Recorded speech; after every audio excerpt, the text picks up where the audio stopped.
মহাবাহু ব্ৰহ্মপুত্ৰৰ বুকুত সন্ধানহীন ঠেলামৰাৰ এজন যুৱক। ঠেলামৰা ঔবাৰী সোণাচী কলনীৰ বাসিন্দা খগেন বড়ো নামৰ ৩৫ বছৰীয়া যুৱকজন কালি কেইজনমান বন্ধুৰ সৈতে গৈছিল তেলেৰীয়া গাঁৱত পিকনিক খাবলৈ। তেলেৰীয়া গাঁৱত ব্ৰহ্মপুত্ৰ নদীত গা ধুবলৈ যোৱাৰ পিছত হঠাৎ সন্ধানহীন হৈ পৰে যুৱকজন।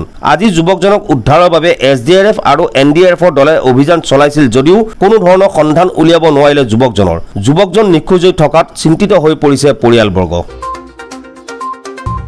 এইটো বৰ দুখজনক কথা। যোৱাকালিও আৰক্ষী বিভাগে আহি বহুত সময়লৈকে ইয়াত থাকিলে, কিন্তু NDRF আৰু এই SDRF সিহঁতক মানে নিমন্ত্ৰণ কৰা হৈছিল। ইয়াত ডেড বডিটো ক'ত পোৱা যায়, মানুহটো পানীত পৰি ঢুকাল, আমি গম পাইছোঁ নিশ্চয় মৃত্যু হ'ল, কিন্তু এই মৃত্যুটো কিমান দূৰ সত্য আমি ডেড বডিটো পালেহে গম পোৱা যাব বুলি কৈ আমি অনুৰোধ কৰিছিলোঁ। কিন্তু কালি তেখেতসকলে এটা আৰক্ষী বিভাগে ক'লে 6টা বাজিৰ পিছত তেওঁলোকে এইটো কাম নকৰে। পানীত মানে এই ডেড বডি বিচৰাটো দুবাৰসকলে নকৰিব, সেইকাৰণে আজিতো নহ'ব, আপোনালোকে কাইলৈ তথাপি ৰাইজে খুব অনুৰোধ কৰিছিল আজিৰ ভিতৰতে কিবা কৰক, কিন্তু কৰিব নোৱাৰিলে। কিন্তু তেওঁলোকে জবান দিলে কি আমি কাইলৈ ৰাতিপুৱা আৰ্লি মৰ্ণিং মানে 6টাৰ পৰাই আমি কিবা কৰিম, অনুসন্ধান কৰিম যদি পাৰোঁ। কিন্তু সঁচা কথা আজি কৰি আছে, বৰ্তমানলৈকে আমি ডেড বডি এতিয়ালৈকে পোৱা নাই। ডেড বডিটো পোৱা হ'লে আমি কিমান দূৰ সত্য সঁচা হ'ব পাৰিলোঁ হয়, মানে আমি বিশেষকৈ গৃহস্থ বা আমাৰ গাঁওখনে অলপ শান্তি এটা পালে হয়, কিন্তু সেইটোৰ কাৰণে আমি এতিয়ালৈকে এই অপেক্ষাতে ৰৈ আছোঁ। এতিয়া পিছলৈ কি হয় আৰু কিমান সময়লৈকে চাই